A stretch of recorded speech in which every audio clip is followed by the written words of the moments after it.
The Tennessee Titans roster talent was disrespected in a recent list by ESPN. I'm going to break it down. Wake up, Titans fans.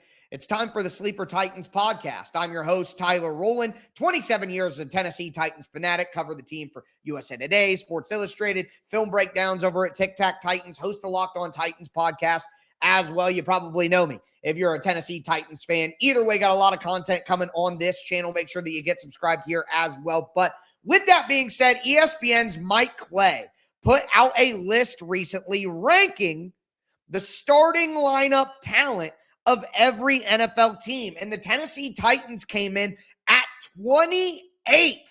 Look, I am not going to sit here and pretend that the Tennessee Titans are a great roster, are a great football team, and should be near the top of the NFL. But some of the people ranked ahead of the Tennessee Titans, I simply just don't understand. Like, directly ahead of the Titans at number 27 is the Las Vegas Raiders.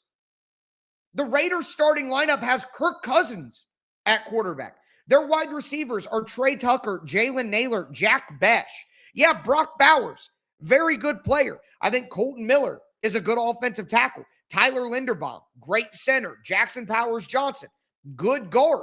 Their offensive line isn't terrible, but the offensive line certainly isn't good enough to be like, oh, they have a really good offensive line. That sets them apart from the Titans. The Titans have a better quarterback. The Titans have better wide receivers. The Titans have a similar offensive line, maybe a little less. But go to the defense. Look at the three interior defensive linemen for the Raiders. Adam Butler, Jordan Lalalu, Thomas Booker. Yeah, they have Max Crosby. Kwity Paye is a pretty good edge rusher. But Nakobe Dean, I think, is a massively overrated player. Quay Walker is an overrated player. And their secondary, outside of Eric Stokes, Taron Johnson, good player, just brought him in from Buffalo. But is he going to be as good when he's not in Sean McDermott's defense? Darian Porter, Jeremy Chin, Traden Stukes, who's a rookie. I mean, how can you look at that defensive talent and then the wide receivers, quarterback, and O-line of the Raiders and say that they're better than the Titans roster? I just simply don't buy it. I don't buy that. The Saints, the Jets, the Panthers, the Giants, I actually agree with those. But the Vikings, look, the Vikings have some really good players, all right? But I think that Tony Pollard is better than Aaron Jones at running back. I would take Cam Ward over Kyler Murray at quarterback. Yeah, their wide receiver group, Juwan Jennings, Jordan Addison, and Justin Jefferson. Titans ain't beating that. TJ Hawkinson, good player. But outside of Christian Darrisaw, Brian O'Neill, the interior for the Vikings is suspect, especially center and right guard. I like Donovan Jackson. But you go to defense, they let a bunch of defensive starters go. They're at, like, Andrew Van Ginkel is a very good player at edge. Dallas Turner hasn't proven anything that he can replace Jonathan Grenard. Caleb Banks is a rookie. Jalen Redmond, Levi Drake Rodriguez. I'm not excited about that. Blake Cashman, Eric Wilson, just okay. In the secondary has question marks outside of Byron Murphy. Their safeties, Josh Metellus and Theo Jackson. Yeah, that Theo Jackson that the Titans drafted in the 6th round also many years ago. That's not a great group either. Brian Flores holds up that starting lineup on defense. So I think you could argue the Titans are right there with the Minnesota Vikings. The Washington Commanders are another team. I don't buy that the Washington Commanders roster is significantly more talented than the Titans roster. I don't see that here. Question marks on the offensive line. Laramie Tunsil's a really good player, yeah. Their wide receiver group is terrible outside of Terry McLaurin.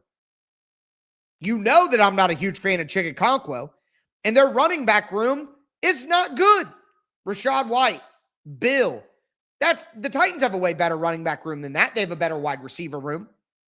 They have a better tight end room. The Titans have better defensive tackles. Maybe not as good on the edge. Linebacker, I'd give it to the Commanders as well. Frankie Louvu, Sonny Styles. But in the secondary, Trey Amos, Amik Robinson, Mike Sanistro, Nick Cross, Will Harris. I'd go with the Titans secondary. So, like, for the Commanders to be number 21 and the Titans to be 28, I don't buy that. And then the Colts are 20. I think the Titans have a better roster than the Indianapolis Colts now. I think the Colts, after losing all the talent that they lost this offseason, they got rid of Zaire Franklin. They lost Braden Smith. They lost Michael Pittman Jr. Like, the Titans have better linebackers. The Titans have better edge. The Titans have better defensive tackles. They don't have better cornerbacks, sure. Maybe not better safeties, but I wouldn't be shocked if the Titans had better safeties. The Titans have better wide receivers. The Colts roster is so overrated. I just simply can't believe it. So I look at that, and honestly, it's just disrespectful, and it just continues a line of disrespect the Titans have gotten all off season long, and I realize that they got to change it.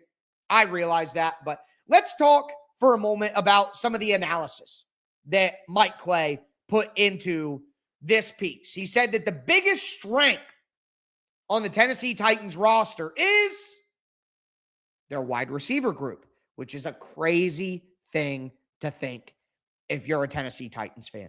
The wide receiver room is the biggest strength on the lineup, on the roster. That's pretty crazy. Haven't been able to say that in a long time.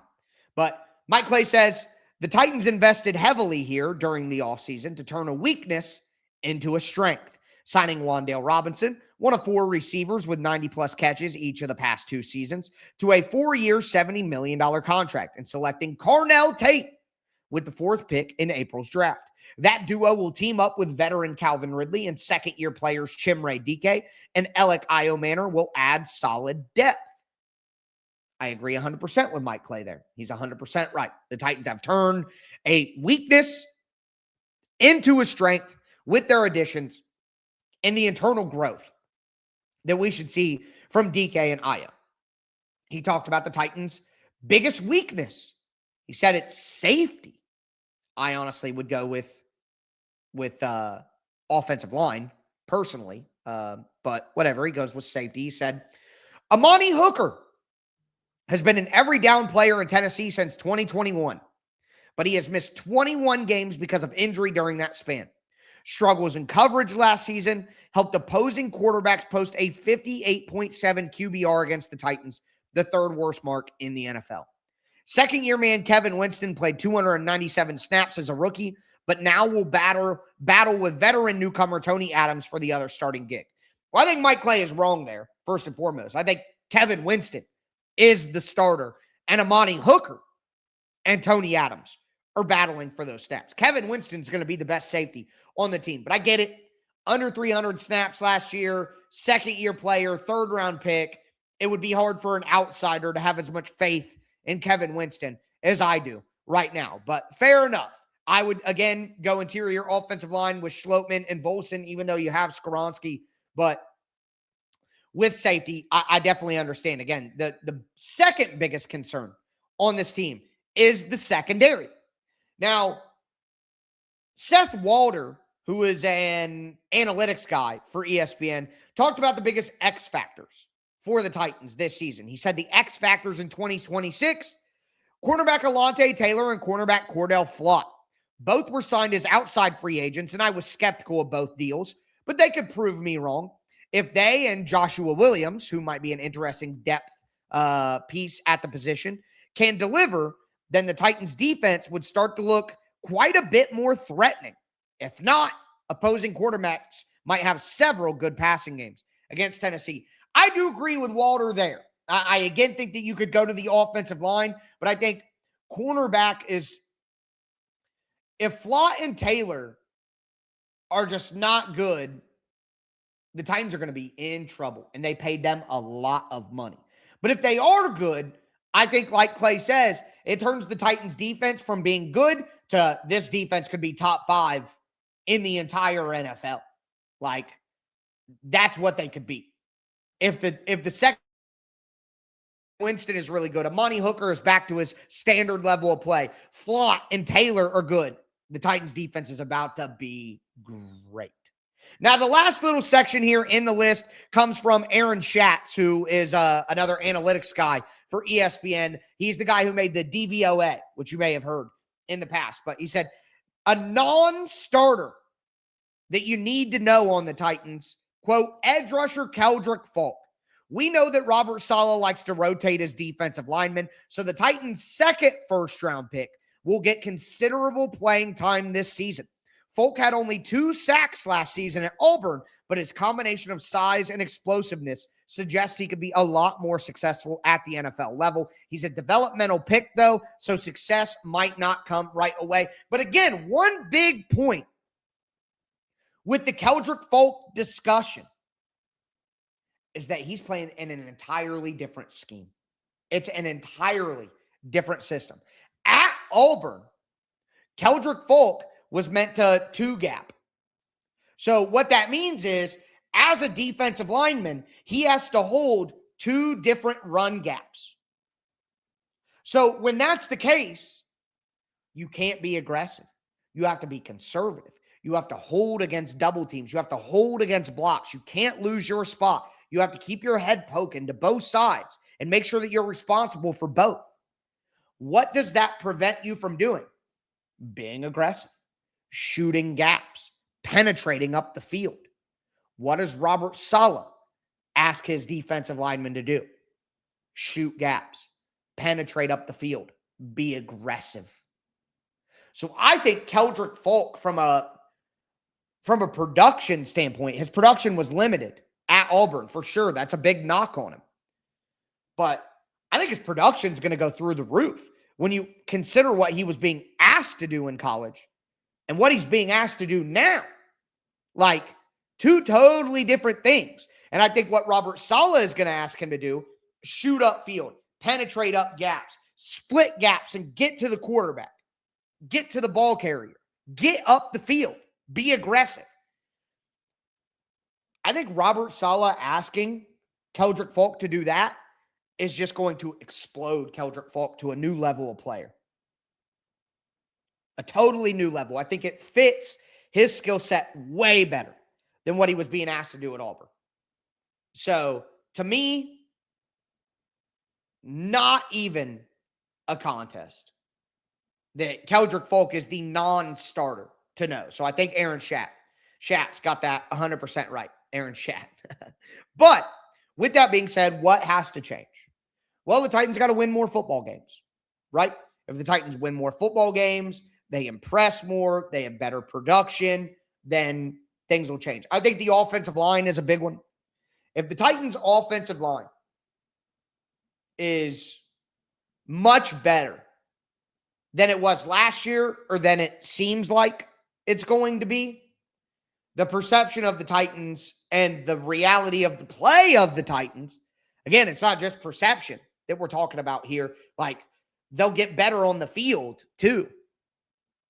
If the Titans' offensive line can be better than what we expect, if the defensive line is even better than what we expect, which would affect the secondary as well.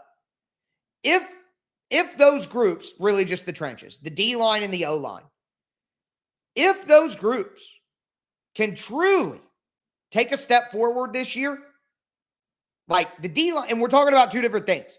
We want the offensive line to go from, we think they're going to be bad, to, hey, they're not too bad. And we want the defensive line to go from, hey, we think they're going to be good, to, hey, they're awesome. If those 2 things happen, I think the Titans are way higher next year in these rankings. Like, it's not even going to be close. The Titans are going to be significantly higher if just those 2 things happen. That's where I'm at on those. That's what I think. That's win more games and be better in the trenches. That's really all you can expect for that to change. I think Anthony Hill stepping up at linebacker, Gunnar Helm stepping up at tight end, those 2 things could change how we view those position groups. Like, if Anthony Hill comes out and is very good and Cedric Gray has a similar year to we had last year, the Titans linebacker group is going to be looked at totally different, you know? And Gunnar Helm, if Gunnar Helm comes out and turns into a true top 10, top 12 tight end, number 1 tight end in the league, him and Daniel Bellinger together, that's going to make the Titans offense be viewed differently. So all of those things go into it. But that's going to do it for the Sleeper Titans podcast. Again, Get in early right now, folks. Invest early. Subscribe. Like the video. New channel, new content. You're going to want to stay locked into it. So thank you so much for tuning in, though. That's going to do it. I am your host, Tyler Rowland. Thanks so much for tuning in to the Sleeper Titans podcast. Tighten up.